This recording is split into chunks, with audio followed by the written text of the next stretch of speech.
لیجئے گا 28واں پارہ ہے، سورت کا نام سورت الحشر ہے، آیت کا نمبر 7 ہے۔ اس کو سامنے رکھ لینا، پھر اس کا فیضان ہی کچھ اور ہوگا، اس کے اثرات ہی کچھ اور مرتب ہوں گے۔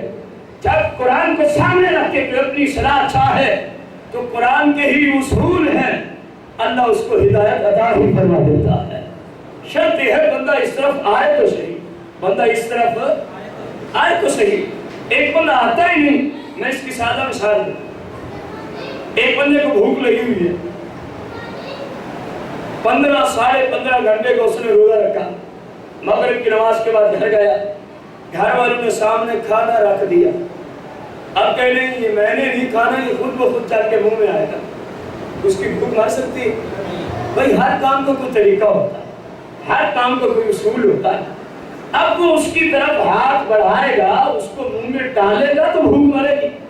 اسی طرح قرآن میں آیا کہ تم اگر میرے راستے کی طرف چلنا چاہو، آنا چاہو، ایک دفعہ تم آؤ، ہم تمہیں ہدایت پہ چلا دیں گے، ہم تمہیں ہدایت پہ۔ بندہ کم از کم اس طرف آئے تو صحیح، ادھر نماز میں پڑھے کہ میں ہدایت پہ چلنا چاہتا ہوں، بے وقوفی ہے۔ وہی بات، کھانا سامنے پڑا ہے، کھاتا نہیں کہ میری بھوک ہی نہیں مرتی، یہ منمن وہی بات۔ رسول اللہ کی شریعت کے خلاف چلے کہ میں ہدایت پہ چلنا چاہتا ہوں، یہ ایسے ہی ہے جس طرح کھانے کی مثال آپ کے سامنے رکھی، کھانا تو موجود ہے لیکن کچھ کرے گا تو اندر جائے۔ اگر اصول کے مطابق ہوں تو مبارک بات کا وہ بندہ مستحق، اگر نہ ہو تو پھر اس کو کیا کرنا چاہیے؟ رب کی بارگاہ میں بولو تو صحیح۔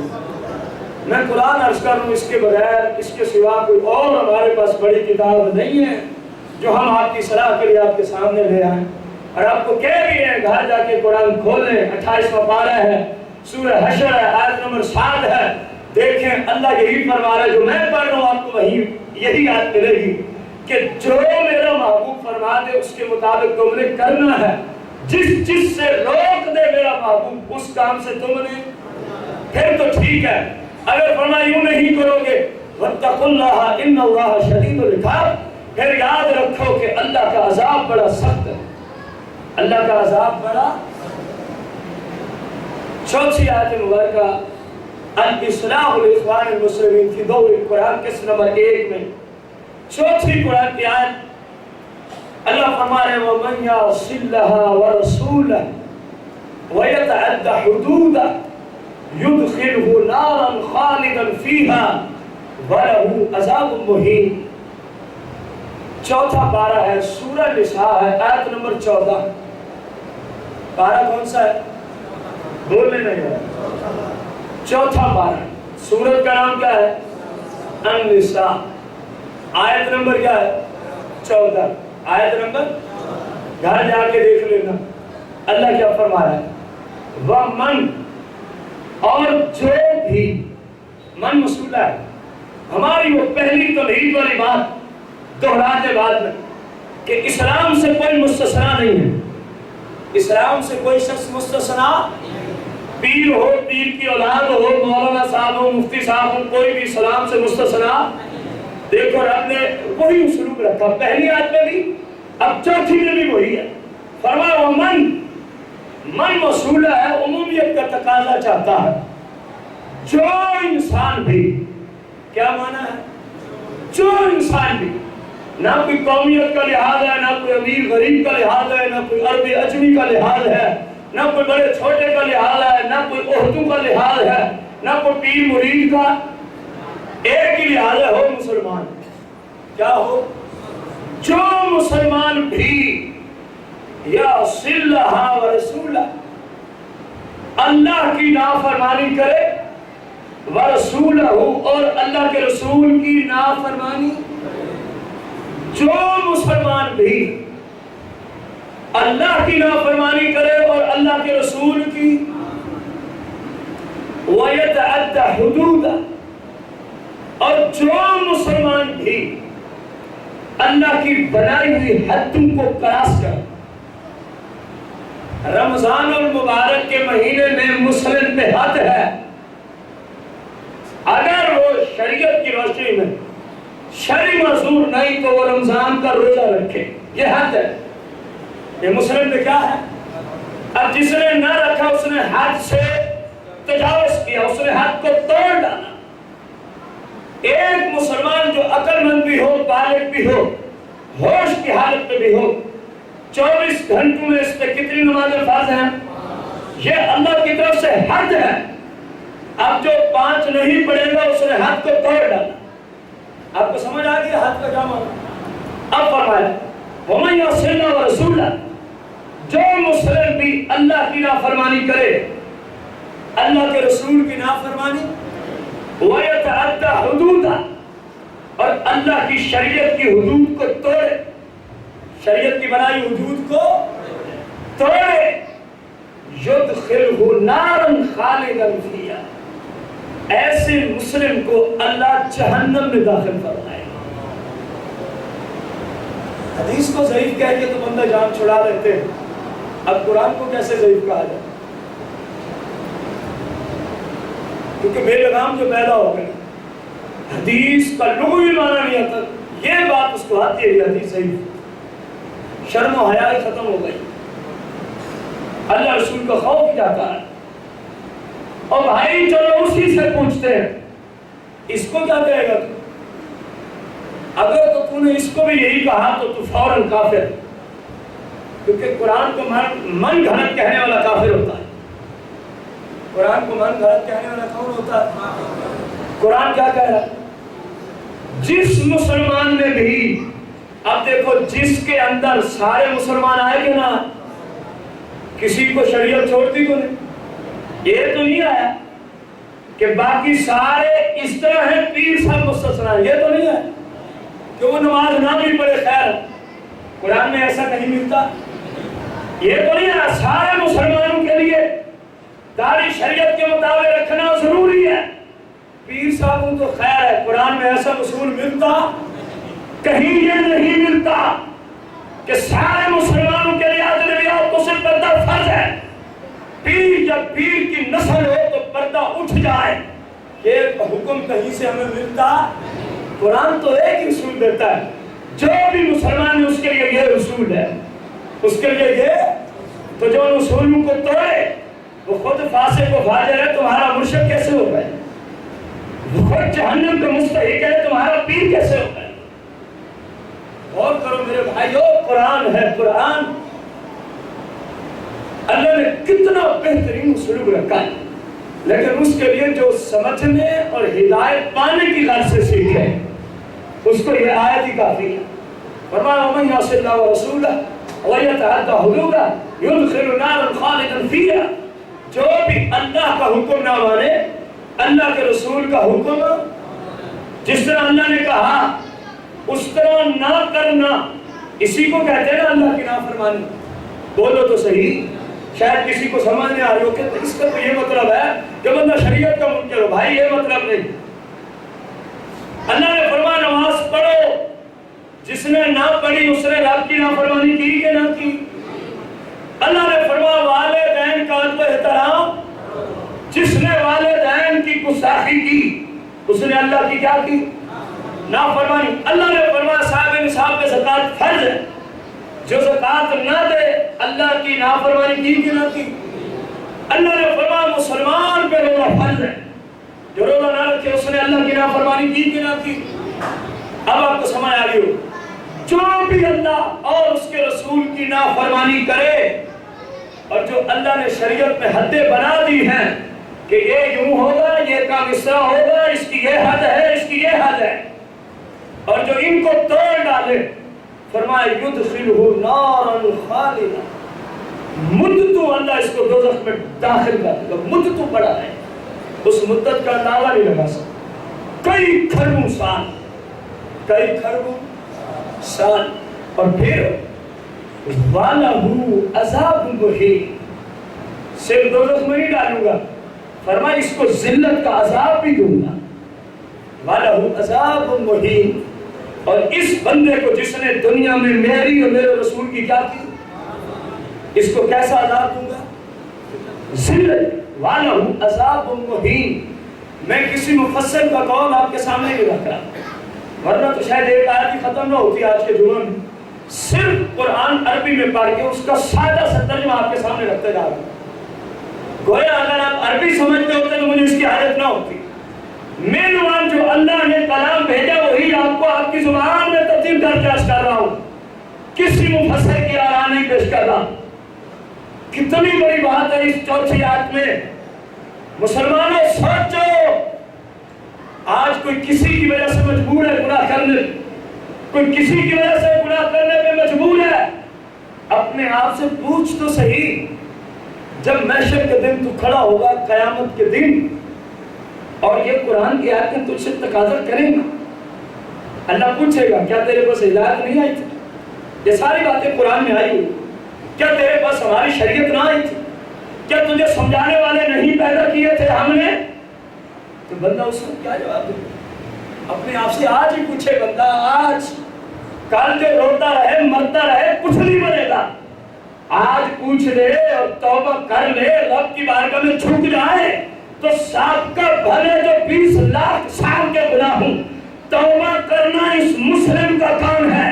میرے رب کی رحمت اتنی ہے سارے گناہ کو معاف فرما کے رکھتا ہے۔ کس راستے پہ چل رہے؟ اسلام ہمیں کیا دے رہا ہے اور ہم کس طرف بھٹک رہے ہیں، کس طرف جا رہے ہیں؟ اللہ تبارک و تعالیٰ نے کیسے پیارے پیارے قرآن میں اسلوب رکھے، لیکن اس کے لیے جو ہدایت کی طرف آنا چاہے، جو مذاق سمجھ کے سنے تو اس کو کیا ہدایت پہنچے؟ مذاق کے طور پہ تو اسی قرآن کو صاحب قرآن کی زبان سے کافر بھی سنتے تھے، فائدہ نہیں پہنچا ان کو۔ کیوں؟ ان کی نیت ہی مذاق کی ہوتی تھی، ان کی نیت ہی بدمعاشی والی ہوتی تھی۔ اگر ہدایت کی نیت سے کوئی آیا بھلے بت پرست تھا، سرکار کے قدموں میں چھپ گیا، اللہ کو وحدہ شریک بن پایا۔ قرآن تو اتنی بڑی مقدس کتاب ہے، ہدایت کی نیت سے بندہ اس کی طرف جھکے، قرآن اس کے سامنے ہدایت کے راستے کھول کے رکھ دیتا ہے۔ قرآن بندے کے سامنے ہدایت کے راستے کھول کے رکھ دیتا ہے۔ آج کے درس کی الاصلاح الاخوان المسلمین فی دور قرآن کے موضوع کی پہلی قسط کی آخری آیت مبارکہ، مسلمان بھائیوں کی اصلاح قرآن کی روشنی میں، یہ آج کے موضوع کا نام رکھا ہم نے۔ اس کی پہلی قسط کی آخری آیت، اس کو بھی بڑی توجہ سے سننے کی حاجت ہے۔ پارہ 3، پارے کا نمبر کیا ہے؟ سورت کا نام آل عمران، سورت کا نام کیا ہے؟